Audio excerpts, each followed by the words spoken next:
This is a story of the prison rabbi. There was a guy, he was in the 23rd year of a very long sentence, and he decided he had enough. So he stopped eating. They put him into a suicide watch, and I went to visit him. All he's wearing is a green smock, and he tells me, Rabbi, I can't take it anymore. What should I do? Hi everybody, it's Aryeh Finger and welcome back to another episode of Jewish and Joyful. This week's episode is very unique, it's very special, different than usual. I sat down with the prison rabbi. Chaplain Yosi is a chaplain at a maximum facility prison. He deals with some crazy cases, some very interesting types of people who are behind bars, and he's there to guide them, to help them, and to try to make them better people. For me and you, it will seem like it's a very scary job, but that's what he does on a day-to-day basis. Some of his responsibilities include suicide prevention, death notices, as well as rehabilitation and counseling and mentoring them one-on-one and as well as in groups.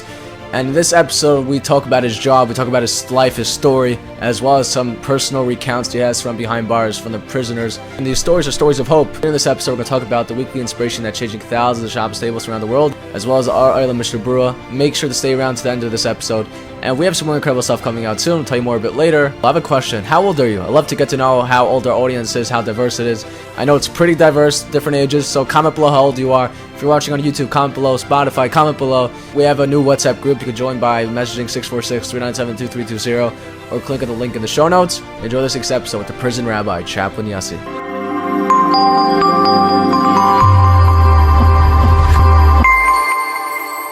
I'd like to welcome you, Chaplain Yosi. Please take us back to your upbringing, where you grew up, and your background. After my father left yeshiva, he got married, and he moved down to Brazil where I was born. When I was 2.5 years old, my parents moved to Buffalo, New York. My father was the Rav in the shul. Then his brother-in-law, Yitzchak Meizes Alav Shalom, opened up an institute for Jewish children with special needs. That was the first one, as far as I know. It was called Maimonides Institute. My father joined him there. I started to volunteer in one of the camps they ran, and that was my first idea. That was my first opportunity to work as a volunteer and realize that the world is not about me. It's about helping others too.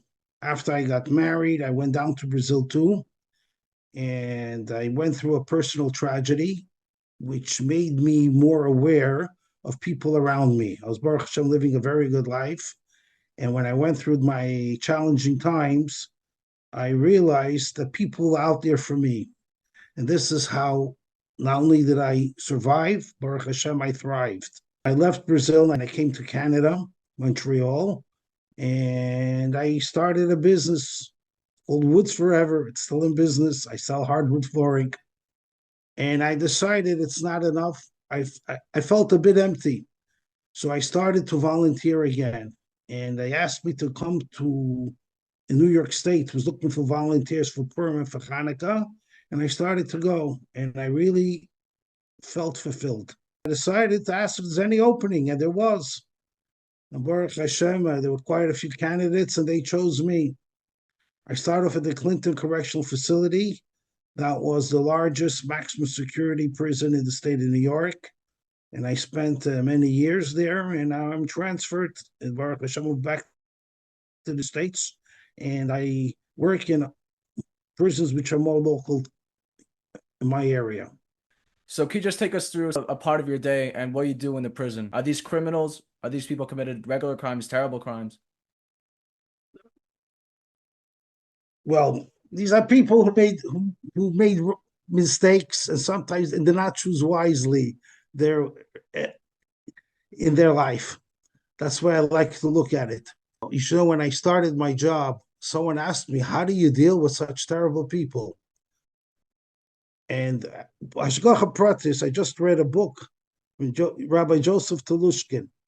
He wrote a book about the Rebbe, and I really enjoyed that book because he did not modify the stories, he did not add, he said it the way it was. Mm-hmm. I remember my father repeating me the stories of my youth, in my younger years, and he wrote it exactly the way I heard it originally, firsthand. So one of the stories really touched me. One of the stories he wrote about that Israel singer in the early 1980s, he was the president of the World Jewish Congress. he went to the Soviet Union right when Gorbachev, I think, took over. And they took him around. And when he obviously, before he went in, he went to the Lubavitcher Rebbe. And the Lubavitcher Rebbe, explained to him what he's doing. I'm sure the Lubavitcher Rebbe gave him a certain shlichus there too. So when he came back, he went to Yechidus and he told the Rebbe about the trip. He said he went to visit Lazer Kaganovich. Lazer Kaganovich was one of the worst. He was the right-hand man by Stalin. They built the Moscow metro, I think, in the 1930s. It was called the Kaganovich Metro, believe it or not. I can imagine thousands of people died building it. There were no safety rules, and you had to fill out your quota. And he survived all of Stalin's purges. When they arrested his brother, his sister-in-law, his brother's wife came to him and said, "Can't you help your brother?" I said, "I have no brother. Stalin is my only brother. But I'll do you a favor. I'll give you a revolver with one bullet. I'll get into your husband. That is an easier way out." Anyhow, I don't want to go into all the gory details. He was indirectly involved in many deaths. So when Israel Singer told the Rebbe that I went to visit Lazer Kaganovich, the Rebbe's reaction was, "Ui, he must be very old." He was an old man by then. And the second remark the Lubavitcher Rebbe told him, "Dus geret mit dem wegen Tshuva." Did you speak to him about repentance?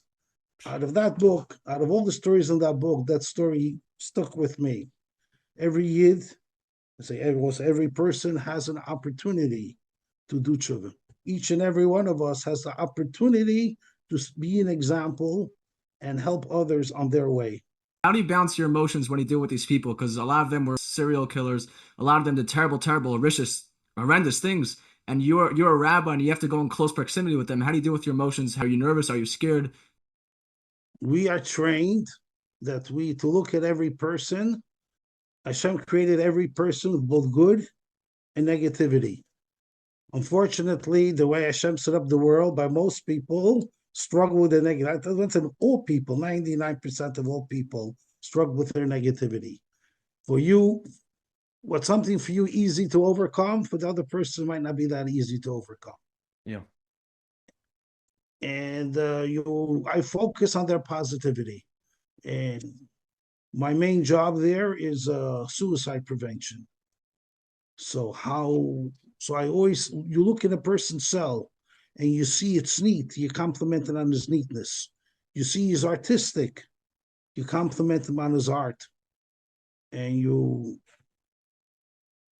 stimulate the goodness within him. And as a chaplain, it's one of the benefits of this job. It's a pretty respectable job. So they look at you differently and they take what you say a bit more serious. So the point is always to have a positive interreaction. Never focus. I never ask. If they tell me, but I never ask what they do. And I try not to find out. Do you have to walk around with security guards in the prison? No, I don't. No. You're not afraid That's of anyone? one of I feel too safe, which is not which is not that good either. But I feel too safe. So do you have any stories of suicide prevention and how someone was going to commit or someone that committed suicide and how you impacted them or could have impacted them? Yes, there was a guy doing there was a person doing 20 on a Ben Noach. He was in the 23rd year of a very long sentence, and he decided he had enough. So he stopped eating. So they put him into a suicide watch, and I went to visit him. And he's not wearing all he's wearing is a green smock. And he tells me, "Rabbi, I can't take it anymore. What should I do?" So I just finished learning Pirkei Avos, Eizeo Givar Kovish Yitzro. So there's a pshat from the Alter Rebbe, the first Lubavitcher Rebbe. He said that inside every person, there's a sword. the inner self of every person is his neshama, this is soul. And that's an unlimited amount of koyach, power. So I told him, Stephen, close your eyes, focus deeply, breathe in deeply, reach deep into yourself. Try to go into your essence, into your soul, and you will be able to overcome. Anyhow, Baruch Hashem, I found out I was successful, and he started to eat, and they shipped him off somewhere else. So I never know the end of the story. When people lose hope in life, it can happen to any person. When they think there's no way out, yeah, it's a big issue today. I'm not sure if prison has much to do with it. There's more suicides, I think, outside the prison. For example, we have American veterans. I hear there's one suicide every 54 minutes. It's not. It's very unhealthy. And the reason I think it happens, they come back, they feel abandoned, and they feel rejected. That is the main cause of suicide. That's my personal opinion. I want to share a story. Maybe you're familiar with it. I heard it from Rabbi Jacobson. There was a story about a man who unfortunately committed suicide on the Golden State Bridge in California. And it was very common for suicides to be taking place there. And they used to hire investigators to see why the person committed suicide and how they could prevent future ones. And the investigator retraced the steps from the bridge of this fellow who committed suicide. And he found this a few miles away. He had a small home. And the investigator went into the house, and as normal, there's usually a death note, right? A suicide note. He started reading the note, but he never saw a note like this. He started crying when he read the note. The note said as follows. The note said, I had so much pain in my life, and I feel like just giving up. I feel so broken. I have so much anguish with no relief. I feel like no one in the world cares about me. I want to end my life. I'm going to walk to the bridge. It was a long walk, a few-hour walk. He mapped out, he had Waze, whatever. He mapped out the place to the bridge.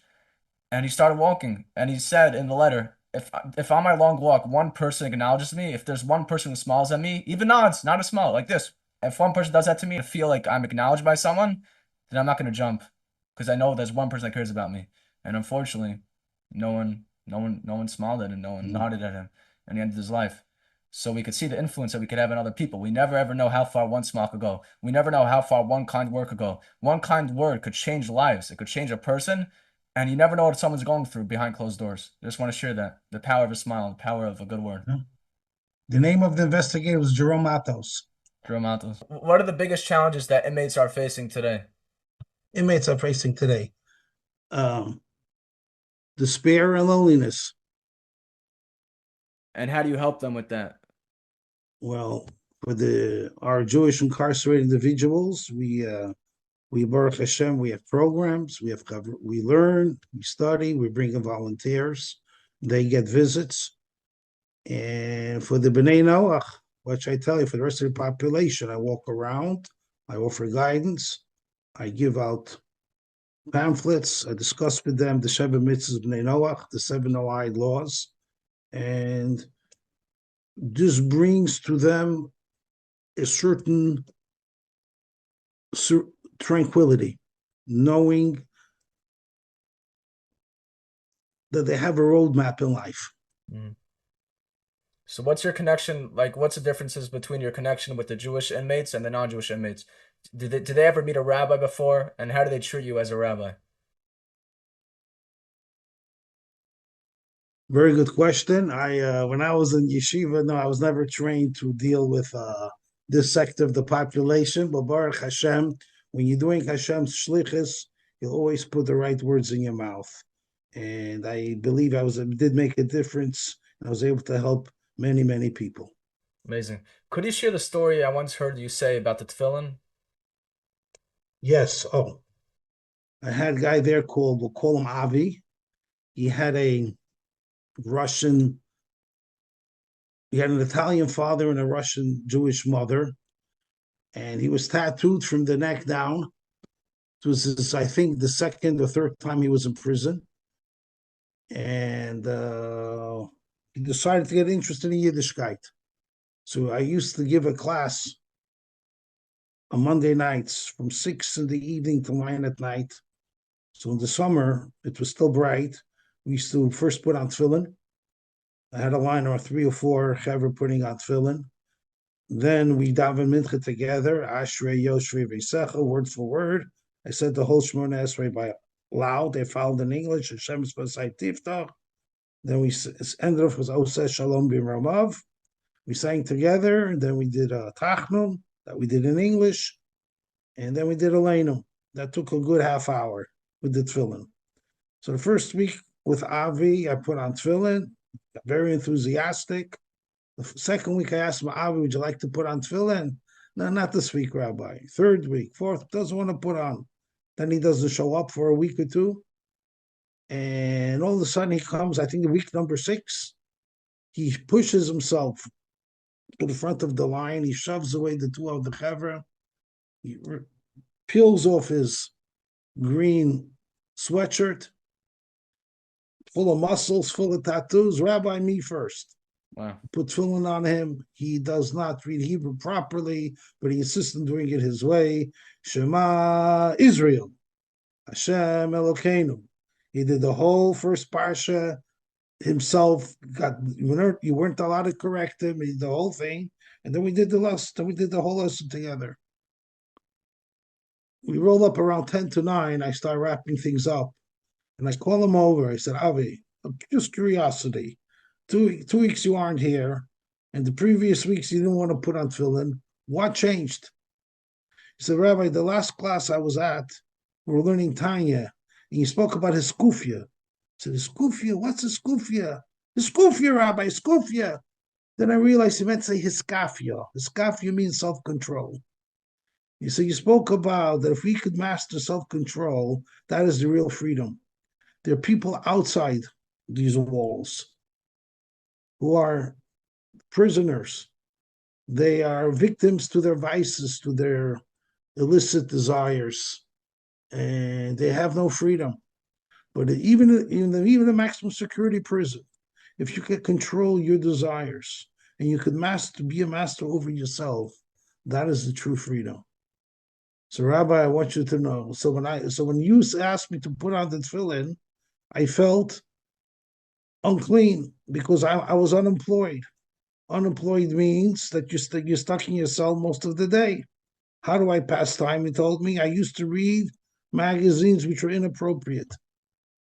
However, I thought about you said about this Skufia business.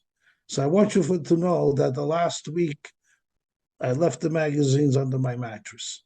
Wow. And when I came here with a sense of cleanliness, a sense of control, I wanted to be put on tefillin tonight first. And as I was driving home that night, that story reverberated in my mind. It was a big musahaskel for me because everything a person sees and a person hears, he could take lessons from it. And I learned you have an opportunity when you come home, put down your phone, embrace your children, be spontaneous, give your wife the full attention. And that is real freedom. And that for me, it was one of the turning points in my life when I learned to appreciate what I have. It's incredible. It's a wonderful story. Very powerful. Thank you. What would you say? What was like the most unusual, strange, or funniest request or question that you've ever been asked by an inmate? I had an interesting story around 3 weeks ago. I'm walking by the blocks, and this tall Afro-American, very muscular, 28 years old.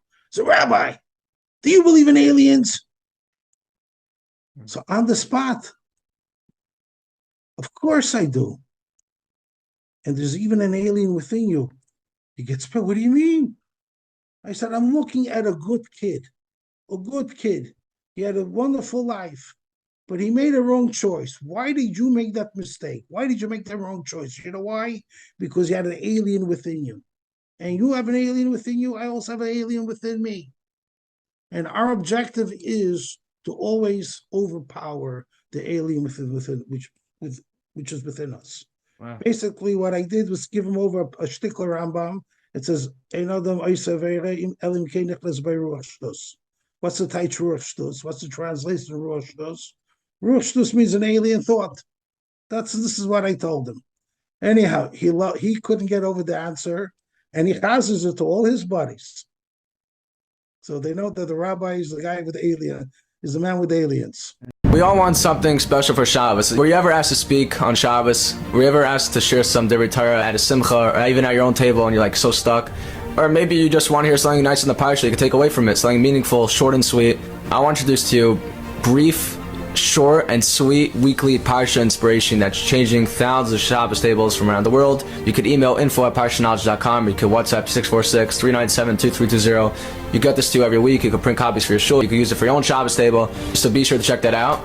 I also want to tell you about Art of the Mishnah Berurah. Art of the Mishnah Berurah is changing the way thousands of people from around the world are learning the Chofetz Chaim's Mishnah Berurah. Art Olam beautifully translated the Chofetz Chaim's Mishnah Berurah, Hebrew, English. One side's Hebrew, the other side's English. They have incredible notes, pictures. In the back, they have beautiful summaries of the Mishnah Berurah, as well as practical halacha discussions. And by now, they have many volumes already out on the Mishnah Berurah. I recommend maybe starting from Hilchos Shabbos, or you could start from the beginning about the halachas, the laws of waking up. And it says, Kol Hashem halachas b'chol yom muftach lo sheben olam haba.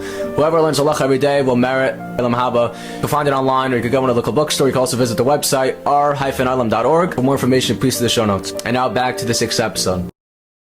We discussed a few weeks ago of your Yom Kippur in prison, so can you just talk a little about that? One of the facilities they brought in volunteers for Yom Kippur. So around 6 volunteers came in.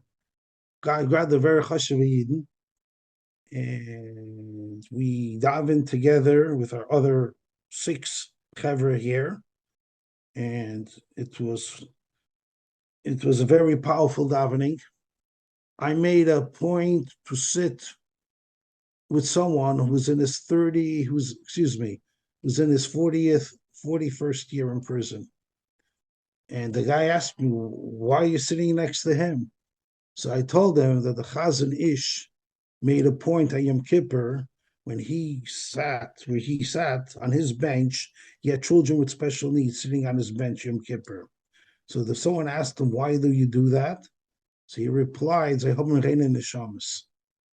I want to sit next to Mensch mit reinen Neshamas. So I explained to them, ich will sitzen, neben Mensch was haben zerbrochene Neshamas. I want to sit next to people with broken souls.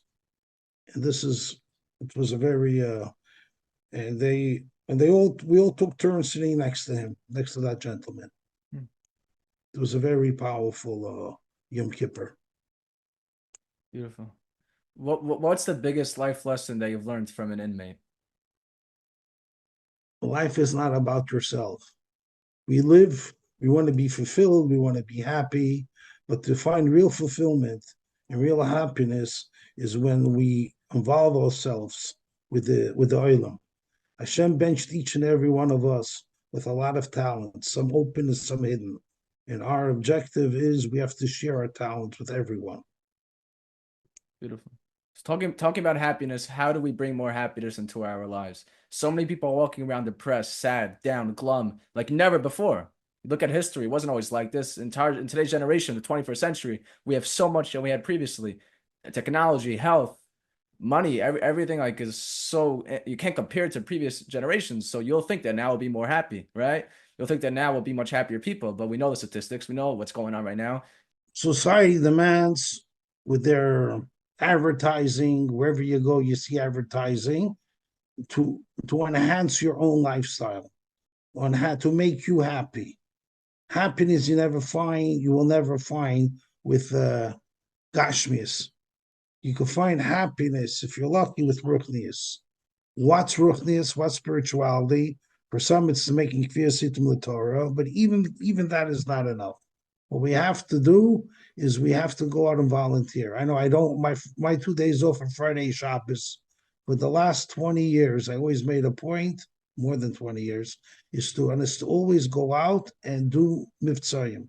Visit forgotten Jews, put on film with them, maybe sing with them Shalom Aleichem, a good word, and the happiness that I see in their faces when I come and when I visit and when I spend a few moments, 5-10 minutes with them, that's all it is.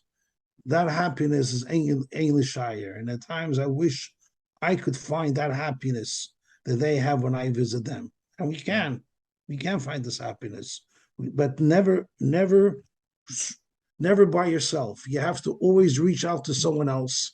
And like I said, we all have a lot of talents. I'm sure each of every one of us have phones. Go through your phone, scroll through your names. Who does not have who's sitting alone on Shabbos? Invite a friend, a long forgotten friend. It doesn't have to be religious. An old acquaintance, invite him over. A good for a good meal. I assure you, everyone will come for a good meal. Come invite him over for a Shabbos. Spend time with him.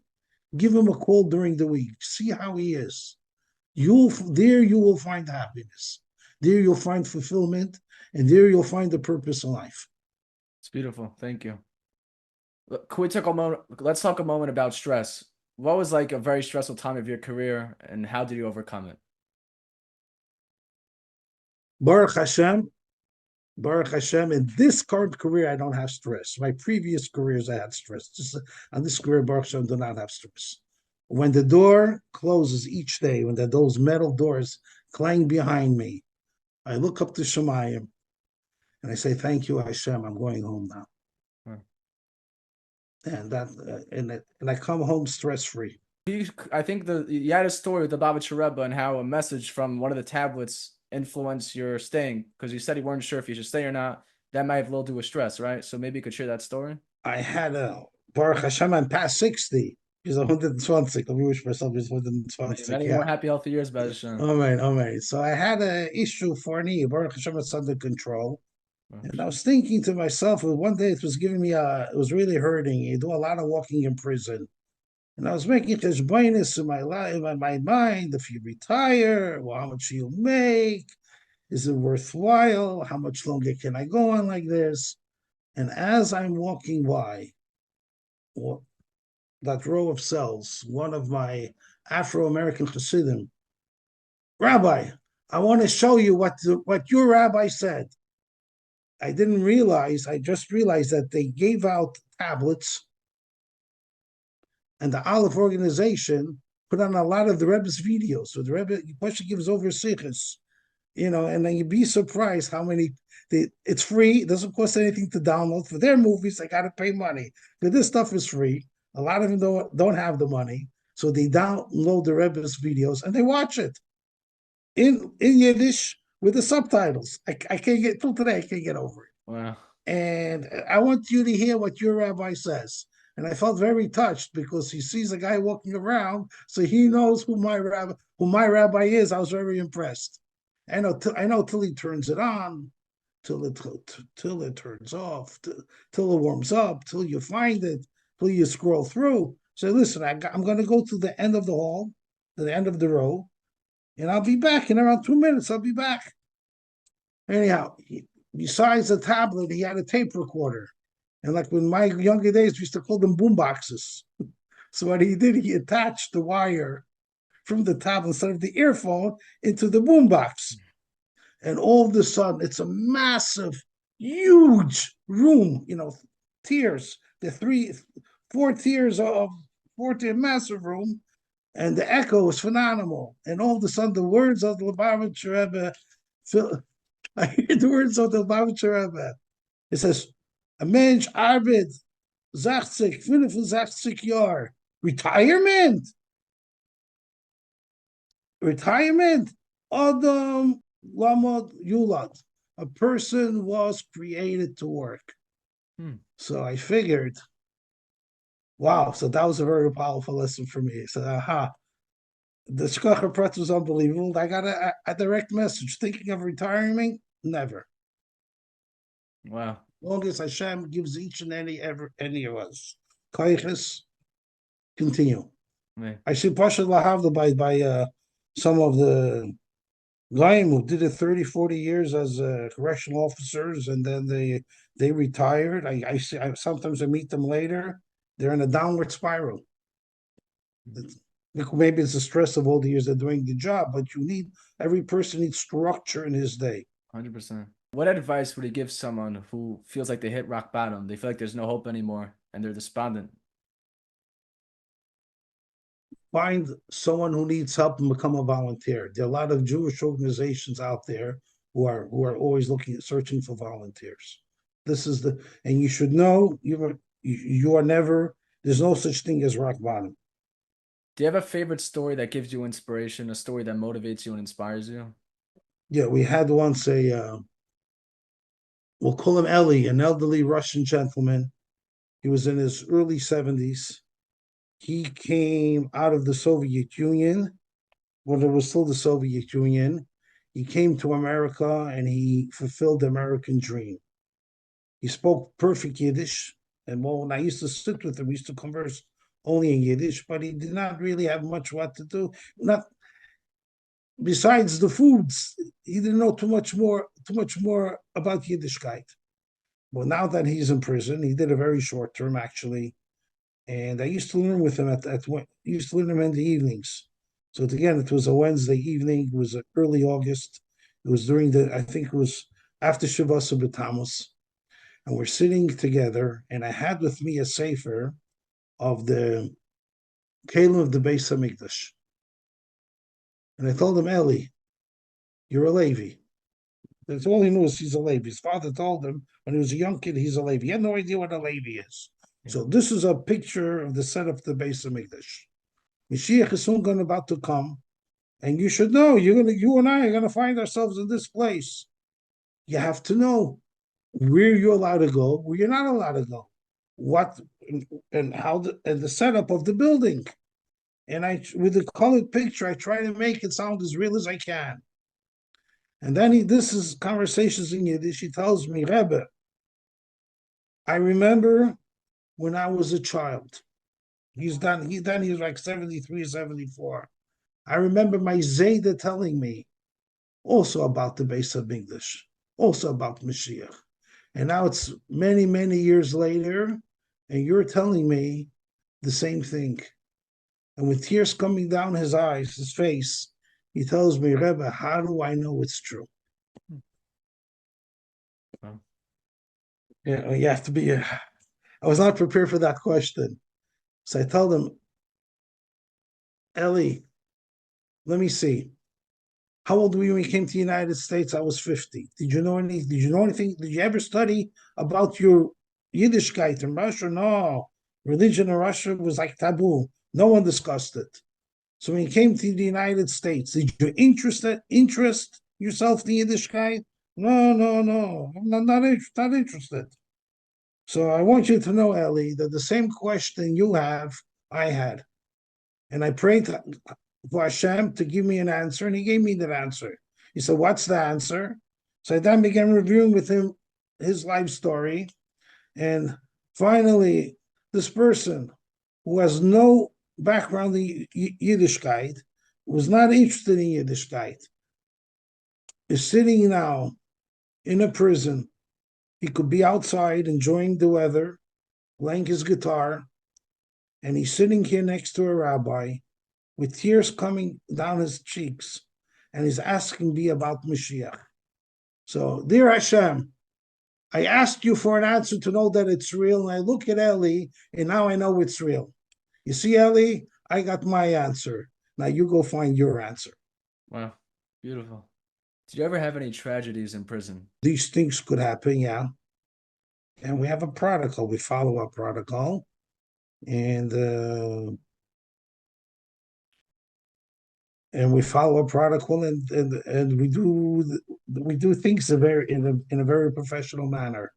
Many years ago, when I started my career, we had a very famous. No one remembers him. I'm not going to mention his name now. A very famous inmate who passed away. He was in prison since in the early 1960s. So as a prison chaplain, I'm obligated to officiate at their funerals, even though I'm a rabbi, and they could be, and he was from another faith. But the Rambam says clearly that the Rambam tells us that al shalom malchus, we should go and we should bury the dead of the community where you live. It's an obligation. So it was the last minute funeral. I was totally unprepared, and I grabbed the tillum And I turned to an English to him, and it was Kapitel of Gimel. I said, no, no, no. I sing that by the Shabbos table. So I went to, I think I did Kapitel of Dalit.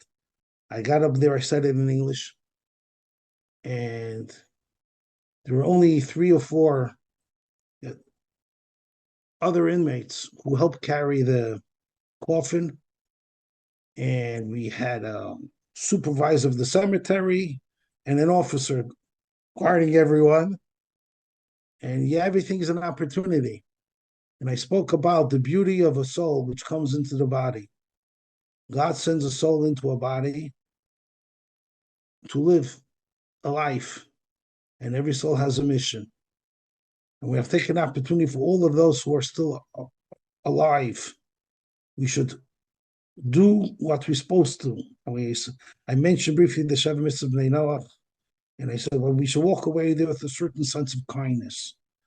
What we just did was an unbelievable kindness, because this person who we just buried can never repay us. So we should always remember we should share kindness with one another. Anyhow, I found out the message went through when they spread it around the whole prison about the rabbi speaking about kindness, and Baruch Hashem, it left an impression. Wow. So we are gebenched. We are, as humans, and especially as Yidden, we have to take every opportunity we have, and we transform it into something positive, even at times like this. Beautiful. And your prison, I'm sure, like, are there gangs? Is there fighting that goes on? I'm sure there. I have never witnessed it, but so I hear. Who is the happiest person that you know? Us Yidden, us Jews, what we have to understand what happiness is.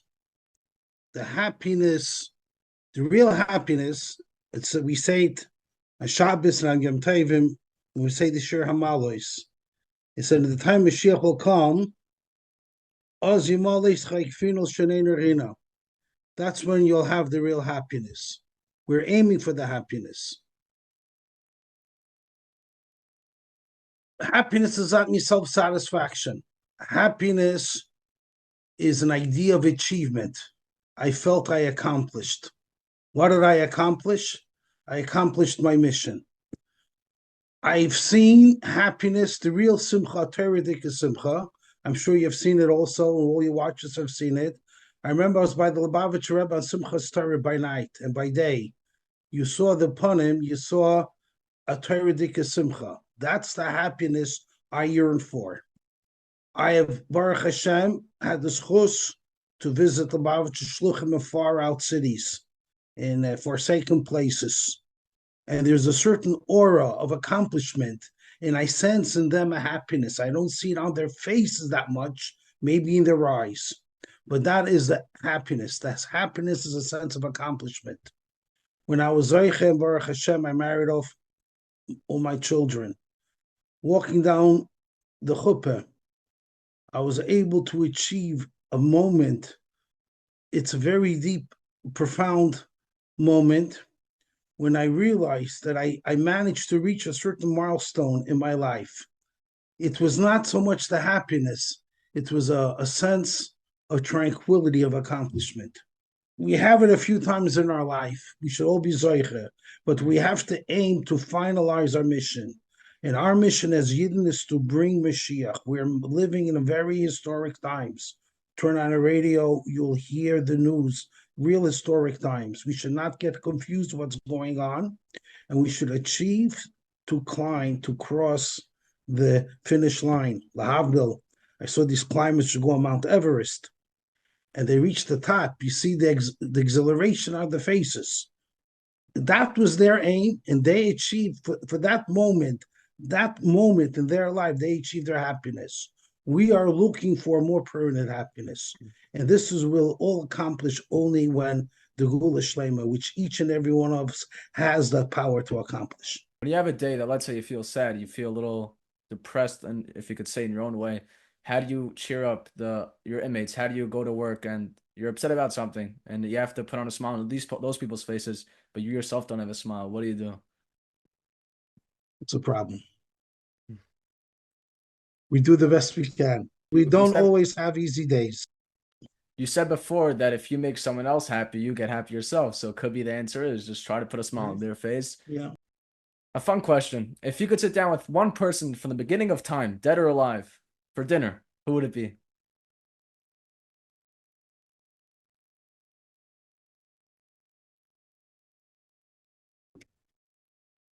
Well, I would say like every good Jewish boy would say their Rebbe.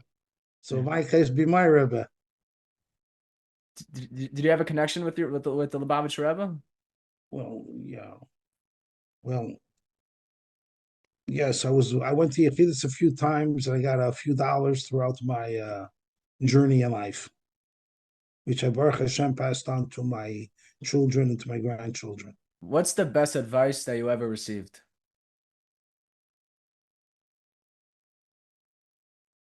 Well, my wife gave me a lot of advice, and all the advice my wife gave me is always the best advice. Anything you remember that your wife said that sticks out? Yeah, but I can't repeat it now. Okay, no problem. What advice would you give to someone watching this? Someone who wants advice from someone like you? Okay, we are living now in the generation, Mamash and Mashiach generation. You open up your eyes, you could see it around you. The world is fascinated with Jews. You Right. can't hide it, whether it's in a positive way or unfortunately not in a positive way. The whole world is fascinated. You are each and every one of you who is watching it is a living example. You're constantly being judged. You're not aware of it. The way you walk in the street, the way you talk in a store, you're constantly being analyzed, you're constantly being watched, you're constantly being judged. And we have unbelievable opportunities to do Kiddush Hashem many, many times each day. And we also have opportunity, God forbid, not to leave a positive impression. And if you keep this in mind, and believe me, a good word, a positive good morning, a sincere full thank you goes a long, long way. Yeah. And there's stories of how people were saved from death because of a good morning. The You best know. story I have is I watched the interview with I don't know how politically correct this with Putin. They once asked him, I know because Vera Lazar is my wife's distant cousin, but this is era. But I heard him. He gave over the famous story. I mean, I think, and the story was like this: why is he so friendly to the Jews? So when Putin was 6 or 7 years old, he lived in a tenement in Moscow. He lived in a tenement, and down the block in the same hallway. Imagine a tenement in Moscow in the 1960s. It was not luxurious, and then food was an issue. You didn't worry. Everyone's had challenges with food. And he told there was a Jewish neighbor, a religious neighbor, a religious boy with parents. Obviously, his father was not around too much. And his father invited him in, helped him with his homework, and he shared quite a few suppers with them. He never forgot that. Wow. Because of that simple act of kindness, millions and millions and millions of Yidden in Russia are not being persecuted. The Baruch Hashem, they have a good life. What will happen after Putin goes, I don't know. But I secretly, I daven from every day, Shabbat Rikas Yomim, and he should continue with his kindness with the Yidden in Russia. Yeah. And he should his policies politically maybe should change them too. But the lesson here is what did a Jewish man, a Jewish family, invited in a non-Jewish boy into their home. Pashit out kindness. I mean, look, this is the lesson from Avram Avinu. I mean, a billion Muslims are following his tradition. I mean, they should follow it a bit better, over a billion. There's Yeah. 1.6 billion. They should follow it a bit better, but the religion started with an act of kindness. It doesn't cost much to be kind. No, doesn't. Do you deal with anti-Semitism in prison? Once in a while. So you, as a rabbi, you're the one representing the Jewish people, and is the anti-Semitism usually directed at the Jewish prisoners or at you or both? everything is an opportunity. You could look at it as anti-Semitism. I had by us once a gentleman, I'll call him Justin. He, in those days, in order to have a beard in prison, now the regulations changed, but in those days, you had to either be Jewish or Rastafarian. So when he came into the prison, he registered himself Jewish. He was convicted, if I remember correctly, of trying to blow up a synagogue. And all of a sudden, he's there, registered Jewish. It was a little touchy situation. Yeah. Until he had a meltdown in prison. He had issues with mental health. And that time, when I found out, I used to visit him almost at least 2-3 times a week in the prison, giving him a chizuk. And then he got better. His family came to visit him. I went to see them all together in the visiting room. I told them, I gave them the great potential I see in the son. And he didn't sit long. Right before he left, I sat down with him. I went over to him. I said, "Listen, Justin, you're a good guy. Yeah, the problem sometimes you're too good, and you follow the wrong people. You could become a leader. Do something positive in your life." And we shook hands. And Baruch Hashem, I haven't seen him back in prison yet. Hopefully it'll remain that way. Is there one final message of hope, one final message of chizuk that I'd like to share with the audience? Don't underestimate yourselves. I do an exotic work in an exotic place. But in your day-to-day life, you interact each day with so many people. And you have an unbelievable, each and every one of us has an unbelievable potential to help someone out and to be helpful to ourselves and to society in general. And this is in our DNA. I mean, look at John F. Kennedy when he started the Peace Corps. The Jewish population, I think, was what, 3-4% of the United States. It still is. And nothing changed. Just the population got a bit bigger. And around over 40% of Peace Corps volunteers were Jewish kids. They didn't know too much about Yiddishkeit, but they have it, it's within us. We have to do Tikkun Olam. And Baruch Hashem, we do Tikkun Olam, we could do the way the Torah wants us to do Tikkun Olam. And that's why we have the famous jokes with Jewish doctors and lawyers. We start off Lishma, and unfortunately, as life goes on, I speak from my experience, we all want to do Lishma, and we get involved, Shalai Lishma. What advice or how do you guide someone who's dealing with a mental health challenge in their own family, or God forbid, and someone who's being imprisoned in their own family? Every family has its own dynamic, so I don't really want to touch about that. But we should never be afraid to reach out. We should have a asay lecha chaver. Yeah. Before the Rebbe had the stroke, he encouraged everyone. I thought it was just for Lubavitchers, but I see it was not. Asay lecha rav. Everyone should have a mentor. I have a young man, a friend of mine, my age. When he started in business, he told me he had a retired businessman. He always asked him advice. And I used to laugh at him. Come on. I thought you know it all. I know it all. Well, I guess he didn't know it all.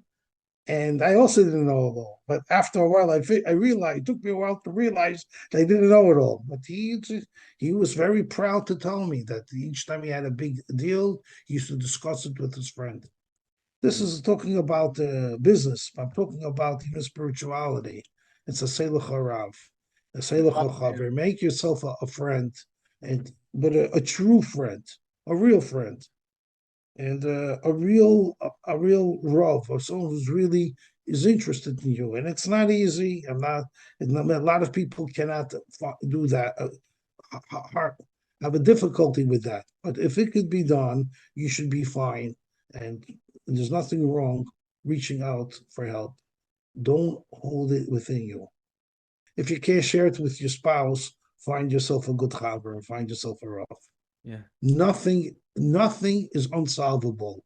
Absolutely. I deal with people who live in who think they're in utter despair. They're not. Nothing is unsolvable. Every problem, there's a solution. Might not be to your liking, but there's always a solution. Thank you so much for coming on. Yes, and I'm available for weekends to Farbring with Ilam. My website is Chaplain Yosi with one S, CHAPLAIN, Yosi, YOSI.com. There you can get a few more store inspiration and a phone number. And I'm more than welcome. I'll be more than glad to visit your kehillah and Farbring Shabbos with you. Hope you all enjoyed this week's episode with Chaplain Yosi. Get ready for Purim. Work on some special ideas for Purim. Coming up, we have some more incredible people, incredible stories, including some people you probably do not know yet. They have incredible, mind-blowing stories. Stories that when I heard it, I jumped up from my chair. You see there's a dent in the ceiling from that. Remember to join our WhatsApp group. Check out Parsha Knowledge. Join the weekly inspiration. Get the R. Mr. Brewer. Change your way of learning. Please comment below your age. Love to know how old you are. Love to know the different ages of our listeners. Thank you so much for listening. Until next time, have a wonderful and happy day.